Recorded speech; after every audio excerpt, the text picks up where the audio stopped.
Mga ka-DIY, welcome back to our YouTube channel. So dito, meron nga pala akong bagong battery pack na ginawa. Ito ay 4S2P. So second hand lang to mga ka-DIY. Binuo ko lang siya para dun sa ating giveaway. Na-test ko na yung capacity niya, umabot ng 9Ah mga ka-DIY. Pero may ipapakita ko sa inyo.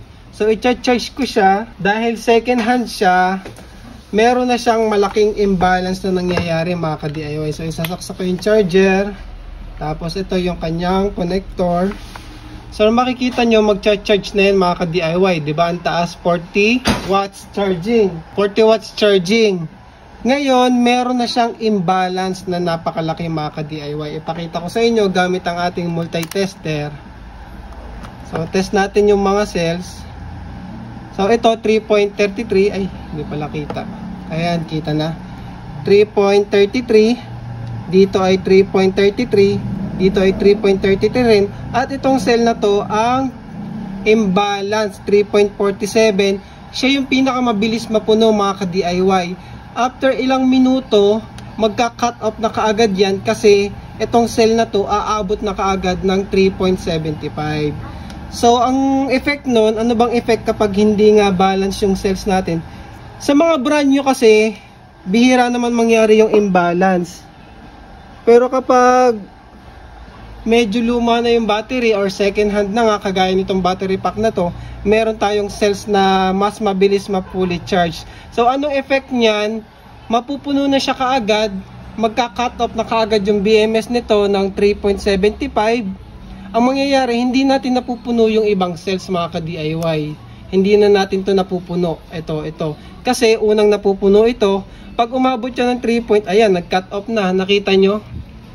Zero charging na tayo, nag-cut off na yung ating BMS. So nakikita nyo, 3.65 dito, 3.6. Tanggalin ulit natin na isa pa. Try natin i-charge pa ulit. Ayun, kaso ayaw niya na talaga mag-charge, nag-cut off na yung BMS.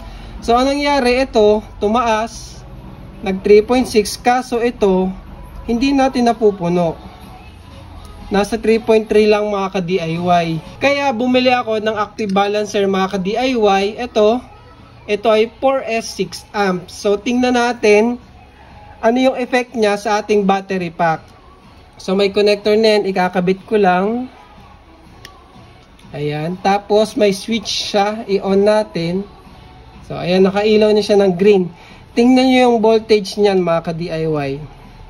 So 3.32, 3.4, pababa yan ng pababa. Kasi ibabalance na yan ng ating active balancer. So ayan o. At saka effect niya pa, kapag sinalpak natin yung charger, buhayin natin yung ating charger, isaksak ulit natin, mag-charge na siya ulit.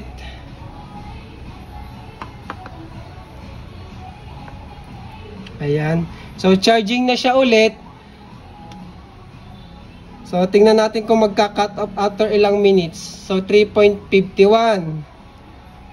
3.3. 3.3. 3.3. So, ito talaga yung mabilis mapuno, no? Itong cells talaga na to. So, ayan. Tingnan nyo. Kahit umabot ng ilang minuto, dahil meron na tayong active balancer dito, hindi na mag-stop yung ating charging mga ka-DIY. Kasi hindi nagka-cut off yung BMS, na may-maintain ng ating active balancer na nasa 3.6, 3.7, hindi na biglang nagka-cut off yung ating BMS. So malaking tulong din talaga yung active balancer, lalo kapag luma na yung mga cells nyo at meron ng imbalance. So mura lang to. 250 ko lang to nabili mga ka-DIY. Link nasa video description or nandyan sa YouTube shopping. 250. So, di ba? Ilang minuto na siya, mapupuli charge natin yung ating battery kasi lahat ng cells kasi hindi nga nagka-cut off yung ating BMS dahil dito sa cells na to. Ayan o. So, nagcha-charge pa rin siya hanggang ngayon. Hindi nauunang nauna man siya, kaso nahahabol ng ating active balancer yung pag-discharge niya. Hindi siya yung charge ng charge hanggang sa umabot kaagad ng 3.7. Alam ko 3.75 yung cutoff ng BMS eh. So once kasi umabot yung isang cell sa BMS ng 3.75, puputulin na yan ng BMS. Hindi niya yan mag-charge kasi puproteksyon niya yung battery natin eh. So ang nangyayari nga, hindi na-charge, napupuli charge yung ibang cells natin. Kagaya nga dito, ito at ito. So dahil meron ng active balancer, nahahabol na mga ka-DIY. Kasi ang ginagawa ng active balancer, itong capacitor type, ito i-discharge niya yan, itong cells na to, para i-charge naman yung katabi mga ka-DIY. Ito, para mag-balance sila. Ganun yung ginagawa ng ating active balancer. So malaking tulong talaga, no? So advisable talaga gumamit ng active balancer lalo kapag hindi brand new yung mga cells na ginagamit yung mga ka-DIY. Kagaya nitong 32700 na to na second hand lang mga ka-DIY. Iba-iba na kasi yung internal resistance niyan eh. Tapos ito, alam ko na salvage ko lang to sa lumang power station na nagka-problema yung battery. So ayan, at least ngayon mapapakinabangan pa rin siya dahil sa paggamit natin ng active balancer. Kita nyo hindi siya lumalagpas ng 3.7, nagcha-charge pa rin tayo kahit kanina pa ako nagsasalita, hindi naka-cut off yung ating charging. So goods talaga yung active balancer. Kung gagawa kayo ng battery pack using second hand na battery, gumamit na rin kayo nito. Mura lang naman mga ka-DIY. Dati kasi ang mahal nito, umaabot to ng 500 mga ka-DIY pataas. Itong version na to 260 lang oh. Pero mukhang legit naman kasi 'di ba? Nagcha-charge yung battery natin eh. So, hindi nga lang ako sure kung talagang aabot ng 6 amps. Kasi ang charging naman niyang active balancer depende rin sa voltage difference ng mga cells eh. So, kapag sobrang layo siguro nung difference, ayan, posible umabot yan ng 6 amps. So far, nasa 3.6 na yung ating cells na mabilis mapuno, no?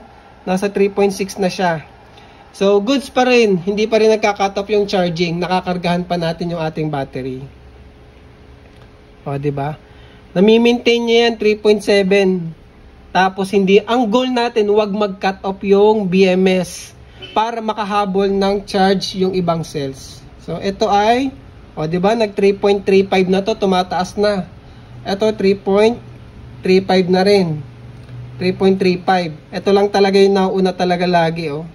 Medyo may problema na to, pero ayun nga, sayang eh, nangihinayang ako mapapakinabangan pa tong battery na to. So, kinabitan ko na lang ng active balancer. So, ngayon, ipupuli charge ko siya and then ipupuli discharge ko ulit para makita ko kung ilan pa ulit yung actual capacity. Pero sa una kong test, umabot siya ng 9Ah mga ka-DIY. So, ayun lang para sa video na to. Shinare ko lang itong active balancer kung paano natin siya talaga napapakinabangan on actual sa battery. So, ayan o, tuloy-tuloy pa rin siya. Hindi pa rin nagka-cut off. Nagcha-charge pa rin tayo. So, goods. Goods na goods yung ating active balancer. Ayun. So, ayun lang mga ka-DIY. Maraming salamat. O, charging pa rin. Ibig sabihin working yung ating active balancer. Kasi kanina kita nyo, di ba, saglit lang nag-cut off na siya. Kasi mabilis na puno ka agad to. So, ayun. Yun lang yung difference ng with balancer tsaka wala. Gusto nyo i-off ko? I-off natin na. I-off natin. Makikita nyo magka-cut off na yan. Kasi mabilis na mapupuno tong, ayun o. O, di ba, patay agad?